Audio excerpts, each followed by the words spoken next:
একটা খুব popular quote আছে, believe you can do, you will be half way there. মানে আপনি যদি বিশ্বাস করেন যে না আপনি এই কাজটা করতে পারবেন, তাহলে আপনি সাকসেস জার্নির অর্ধেক সময় আপনি পার করে দিলেন। এটার কি কারণ? যখন আপনি বিলিভ করবেন যে আই ক্যান ডু ইট, তখন আপনি আসলে জিতার জন্যই খেলবেন। এবং তখন আপনার যে রিসোর্স, টুল, চেষ্টা, প্ল্যান, যেই আপনার যেই ম্যাটেরিয়ালগুলি আছে বা যেই প্ল্যানটা থাকবে চেষ্টার, এই সবগুলি প্ল্যান তখন পজিটিভ ওয়েতে কাজ করবে। মানে আপনি নিশ্চিত, কনফিডেন্ট, বিলিভ করেন বাই হার্ট অ্যান্ড সোল যে এই কাজটা আমি অবশ্যই উইন করব। তখন আপনি এই উইন করার জন্য যা যা করা দরকার আপনি সেই অ্যাক্টিভিটিগুলিকেই সাজাবেন। এবং এই উইনটাকে আগে থেকে আপনি ভিজুয়ালাইজেশন করতে পারবেন যে ঠিক আছে আমি জিতে গেছি, এইভাবে আমি জিতবো এবং আমি সুপার কনফিডেন্ট, জাস্ট অ্যাকশন নেওয়াটা বাকি।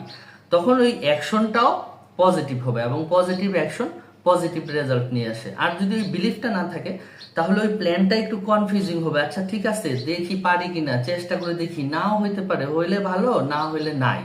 তো তখন এই কনফিউজিং প্ল্যানটা কনফিউজিং অ্যাকশনের জন্ম নেয় এবং কনফিউজিং অ্যাকশন সেখানে একটা ব্যর্থতার রেজাল্ট নিয়ে আসে।